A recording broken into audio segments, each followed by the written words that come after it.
find the defendant guilty of aggravated child abuse as charged in the information. As to count 2, we find the defendant guilty of false imprisonment as charged in the information. As to count 3, we find the defendant guilty of neglect of a child as charged in the information. Timothy Ferriter found guilty. What did he do? He locked his son, his adopted son, in this box inside the garage. That's what he did. He had it built. You can only lock it from the outside, not the inside. You lock it from the outside. So you lock him in the box, in the garage, in Florida, and give him no control over the air conditioning. You give him a bucket instead of a bathroom. You put a camera in there so you can keep your eye on him. Now he had, they made their arguments. He didn't testify, but 5 years. Got 5 years for it. But he's not the only one being charged with this. His wife, Tracy, as well. Her trial is coming up. And Tracy was at Tim's trial and was there the moment that they were playing one of the videos from the camera that they put in there. Now, we couldn't show the video, but you can hear it, and in it you hear her listening as she's yelling at their adopted son. Let's take a listen and a look at her. Get your clothes, get your pajamas. What do you need? Do you have pajamas? Are those them right there? Do you hear me? Oh, here we go. Back to this where you can't talk. You're a middle school boy. You want to do all these things. You want to do chess. You want to do things. But you can't talk because you got caught being dishonest. Okay. Well, that's fine. Guess I'll just keep giving you more chances. Every day, new chance for even though doesn't care, he doesn't want to be nice to anyone. Oh, let's let do this. Oh, let's let me bring some food because I think he's gonna have a good night. Oh, let me do everything for okay. Oh, can't talk because he got in trouble because he got caught. It's like, give me a break. Start owning up to what you're doing, and then try to fix the problem, like we keep telling you. All right, some of the beeps you heard, she was saying his name, so not necessarily swearing at him in all those moments there. Here we go, folks. Big motions hearing coming up on December 6th, and she wants to be declared indigent at this point. So they went from $1 million house in Palm Beach County, Florida, in Jupiter. They're in a rough spot now, apparently claiming she has no money, but she's got a trial and there's a lot at stake. Let's bring back in our think tank, Al Wundt, Darnell Cross, Jennifer Brandt. Jennifer, her husband didn't testify. No explanation, firsthand explanation to this jury about why they did what they did. I mean, the facts were, there was no way around it. I mean, they had the box built, he was in there, he told the jury all about it, yet he didn't explain to this jury why he did it. Does she need to explain to the jury why she did it?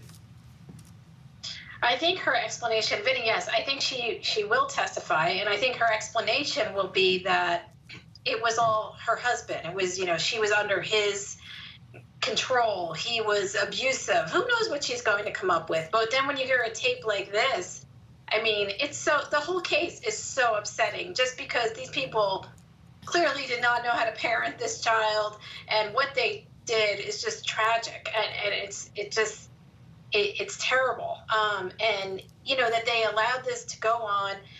The child was certainly troubled. He had his issues, but to treat him like this and to put him in a box, and she sounds like she was part of it, recording these things and yelling at the child and going along sort of with what her husband was doing. So, and maybe it was her idea, who knows, but I'm sure in her, as a part of her defense, she's going to try to blame it on him and say that it was all him, and she just kind of had to go along with it. She didn't have a choice. And I think that's her only defense after hearing some of this. Al, I didn't understand why he didn't testify.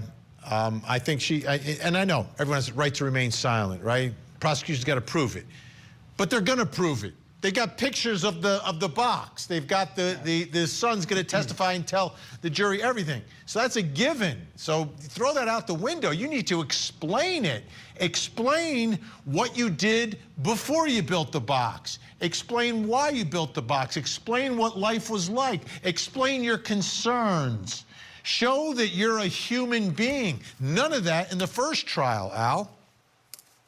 Which was a huge mistake.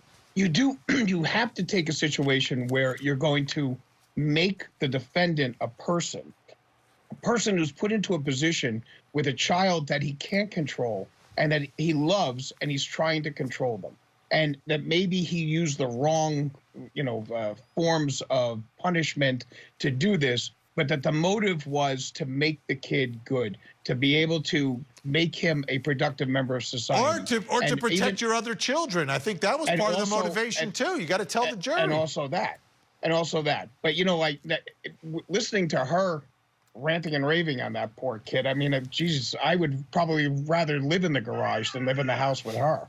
That's for darn sure. I mean, she's just horrendous. So if she doesn't get up there and talk about what she was trying to do, and this is hard love, and this is her trying to make him, a better person, they're going to be, I mean, I don't even think the jury's going to have to get out of the box to deliberate. They'll just go, yep, show of hands, guilty. Darnell, I mean, no excuse for any of it. I mean, it's there's no excuse, but what. there has to be a defense. That's right. And Darnell, the defense to me is get up on the stand and explain why. Take us into your situation. Like, what were you going through? Because otherwise the jury is going to see this guy doing this, going to hear them yelling at the kid.